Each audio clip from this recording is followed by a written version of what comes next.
This Mazdaspeed 3 engine has been sitting for a long time.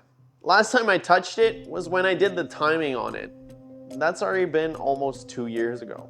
Then life happened, and everything that gets in the way of a project car. Recently, I finally ran a leak down test, and the results weren't great. Air is escaping through the valves, and on paper, this engine should probably not run. I cleaned the valves the best I could, rechecked the timing, and now there's only one real way to know. So I'm just gonna install it in the car and try to start it. After sitting this long, this is the moment where it either comes back to life or it doesn't. I'm JP, and this is Driving Production. This car started as a $700 Mazdaspeed shell. Then I found a second Mazdaspeed for $400 just to get an engine. I was told all it needed was timing. So I did the timing, and then this project just sat. Over the last few years, I've been slowly collecting parts with one goal in mind: to finally put this thing back together and to find out if it was all worth it. Now, the engine is going back in,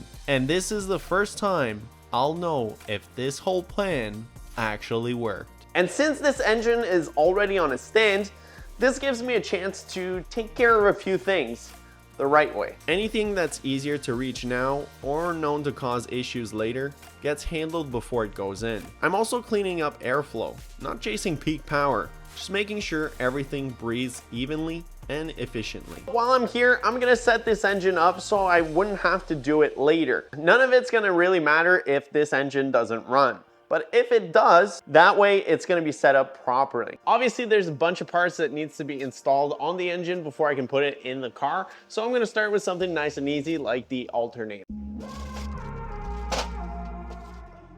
This is a 2-liter MZR alternator, not a Mazdaspeed one. Since I won't be running AC on this car, I'm mounting it where the AC normally sits. It simplifies the setup and keeps another component away from the turbo and heat.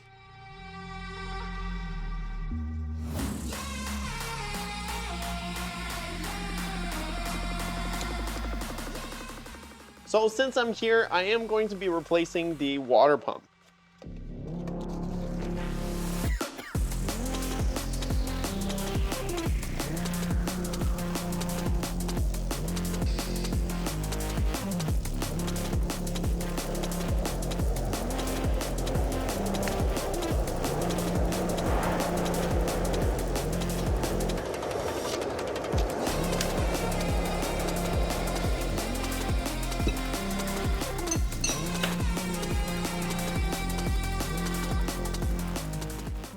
From the factory, the first generation Mazdaspeed 3 uses a cartridge oil filter. I prefer a spin-on filter, and apparently Mazda did too, because they switched to it on the second gen. So that's what I'm installing here.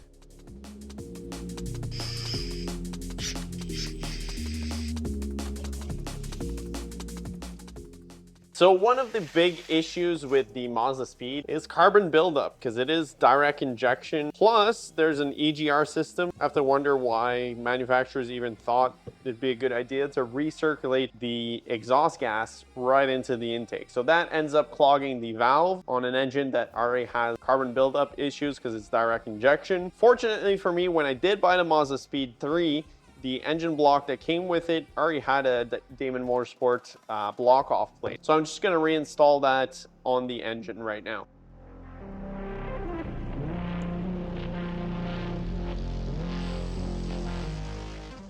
By far the biggest upgrade you can do to a Mazdaspeed 3 is upgrading the high pressure fuel pump. A quick way to check if you have an upgraded Autotech high pressure fuel pump is to pull the cap and look at the end.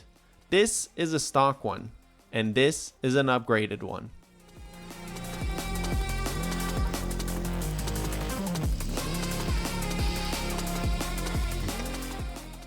Okay, so obviously I'm going to be installing some new spark plug, but while I was at it, I got a set of one step colder spark plug. These seem to be the go-to for the Mazdaspeed. For the spark plugs, I gapped them to 28 thousandths.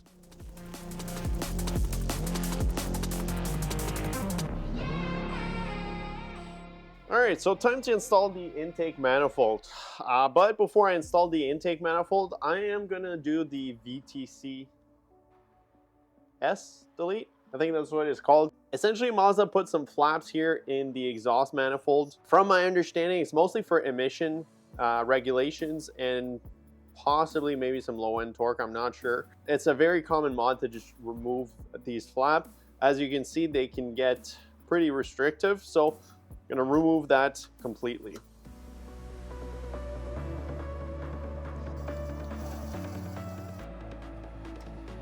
There you go, 104.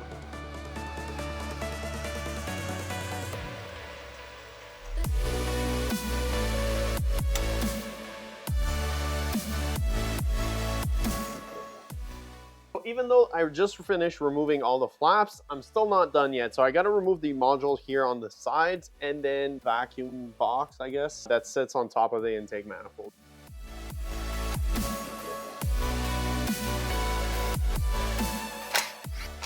Then there we go. At this point, it's pretty much where most people would stop with the VTC delete. They would probably just put some JBL in the holes and call it a day.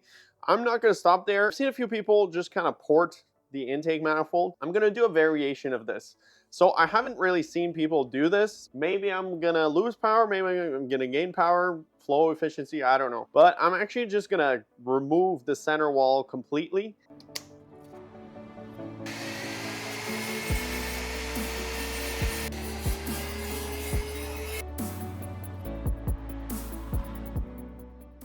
Alright, here goes the destruction of my intake manifold.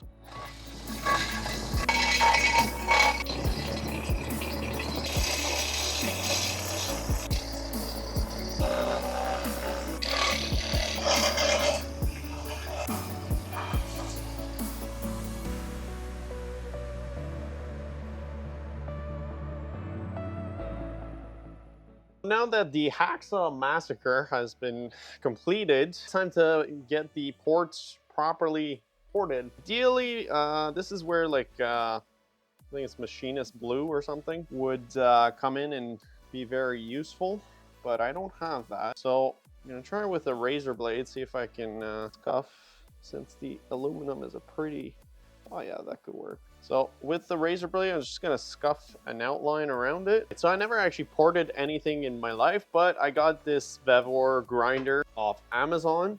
Plus I got also some carbide bits, again, off Amazon. I'll leave a link in the description. This is aluminum, it's pretty soft metal, so it should go fairly well.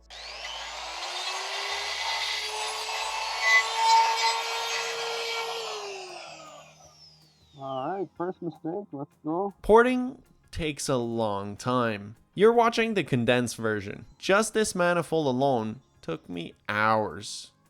And yeah, it also turns the shop into a disaster. With the manifold roughed in, I sent it out to have the VTCS holes welded shut. While that's happening, I can focus on the engine. Alright, time for the super duper sketchy part. So on top of porting the manifold, I also want to port the head for the exhaust manifold and also for the intake manifold. So I just want to gasket match the head, that way it flows better, because there is quite a bit of a lip that is overhanging. Essentially, I just need to make sure nothing goes into the head whatsoever.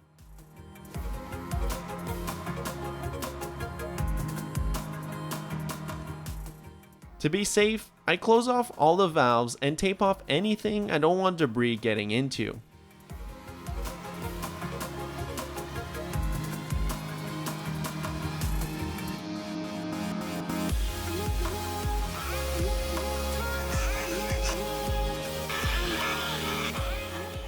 Before finishing my last exhaust port, I measured the difference. It was 32mm before and 42mm after. That's a pretty big increase in potential flow. Again, I'm not chasing peak power here.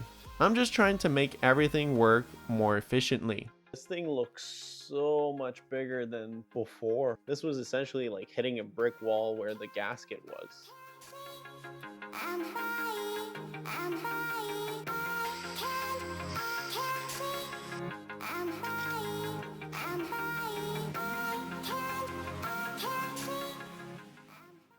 I've been so excited to install this exhaust manifold on the Mazdaspeed. for so long. Look at this thing. So this is actually an eBay knockoff. These, supposedly some people have mixed opinion about them. I got the one with the reinforced bar here to support the turbo. It might help with the cracking and so on, but only way to tell is to really install it.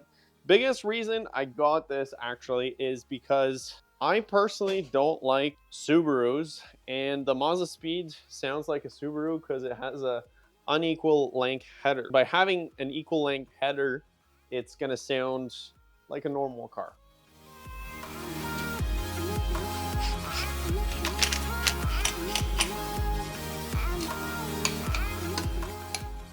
This is starting to look so sick, starting to look like a complete engine again.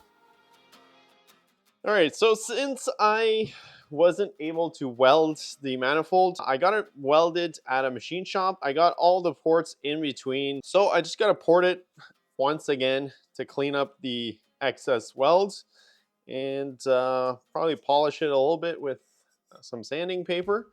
I think that should be pretty much it for the intake manifold.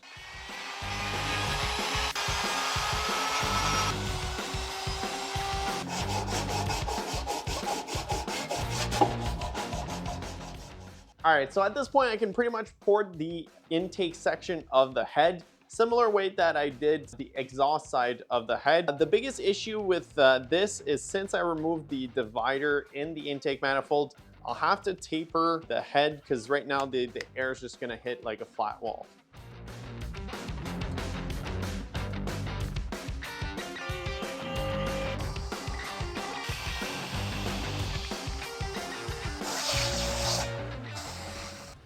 Let's see how they compare.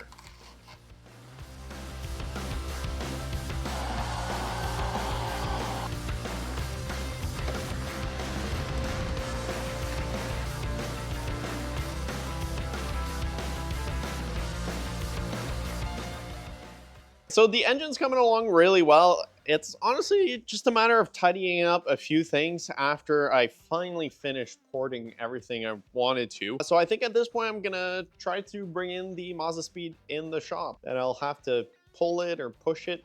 That's if it's gonna come out. I'm pretty sure it's frozen in ice at this point. This thing is chewing up.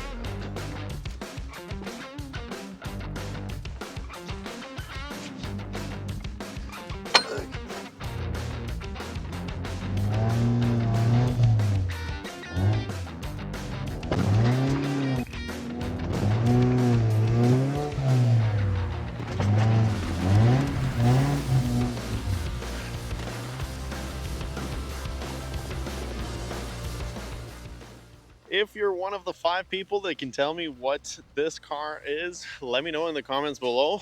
This is my next project after the Mazdaspeed. Definitely gonna need a full restoration on it. Man, this is kind of unreal.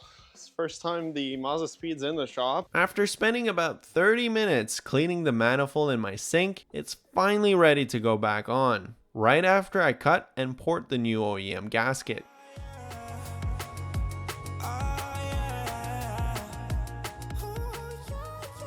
Alright, gasket going. 2020 vision, I can see it from above. No way, this is lust, baby, this is trust, this is us. I can see you falling, I could be your crutch. Since I deleted the AGR, I need to block that port on the manifold. I just grabbed a matching bolt off Amazon and sealed it up. I'm on the road taking these trips, but you know I'll be back. Cause you know you got me today, tomorrow, and every day after that. Now for the fun part, the turbo. It's still a KA04, but with a few upgrades. A billet compressor wheel and a 360-degree bearing. That should help it spool better and improve long-term reliability. I also added a forged wastegate actuator to help stabilize boost. What? That meant drilling the mounting bracket and bending it slightly so there's no tension on the actuator rod. Honestly, I'm not super impressed with the build quality so far. Once it was installed, I could finally set the wastegate preload. Hands to the Lord, there's nobody else above me. Praying I can find someone to make me smile. And if I find a one, I hope she stay for a while. Cause I don't wanna love her only for the week. Since I'll be running a catless downpipe, I also installed an oil restrictor bolt. Before I install my oil feed line, I'm just gonna put a bit of oil in the turbocharger. Like sitting in the sun, I know, no, I can never let you go. I wanna love you in the summer, I wanna kiss you when it's warm, I wanna hold you in the winter, when the snow starts to fall. I wanna kiss you in the autumn, and the leaves start to fade.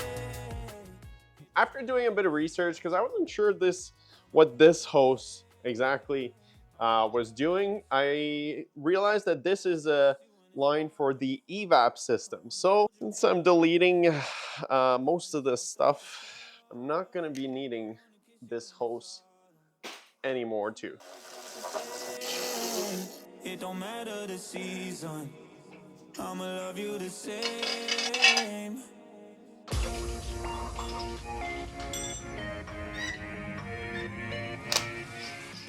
First time it's off the stand in like 2 years. I was hoping to upgrade the clutch and flywheel, but for now, I'm using the one that came with the engine I used in the CX-7. It still has a lot of life left in it, even if these flywheels are ridiculously heavy.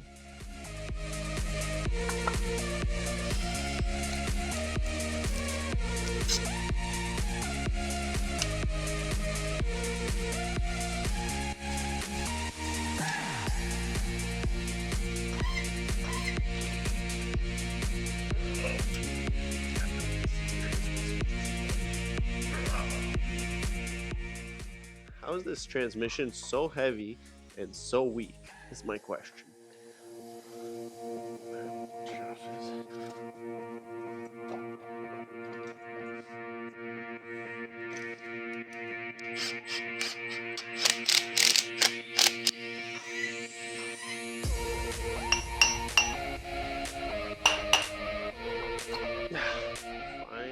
Before I put the engine back in the car, this Mazdaspeed's been sitting for a few years now, so I'm gonna drain the remaining fuel that's in the gas tank. With the fuel tank empty, there was one more thing I wanted to change before the engine went in: the front sway bar. Yes, I'm going back to stock. I'll still be running a 32mm rear bar, but on a front wheel drive car, a big front sway bar usually adds understeer, so I'm keeping the rear stiff and letting the front stay compliant.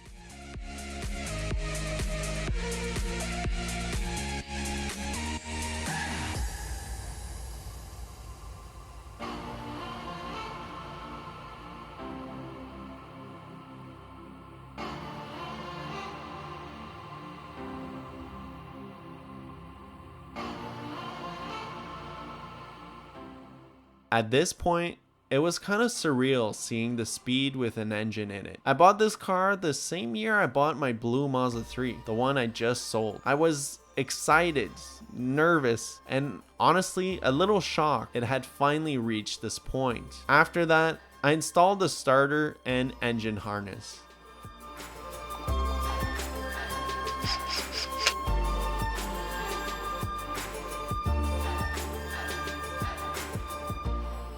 While putting the intercooler back on, I also installed the TurboSmart recirculating valve.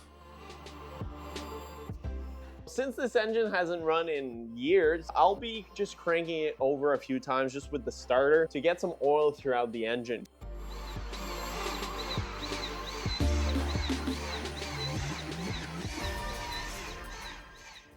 Finally, I'm adding fresh high-octane fuel before we find out if this thing will even start. This engine's been sitting for over 3 years. It shouldn't run, but it might. And everything I've done so far only matters if it does. Guess this is a moment of truth. Let's find out.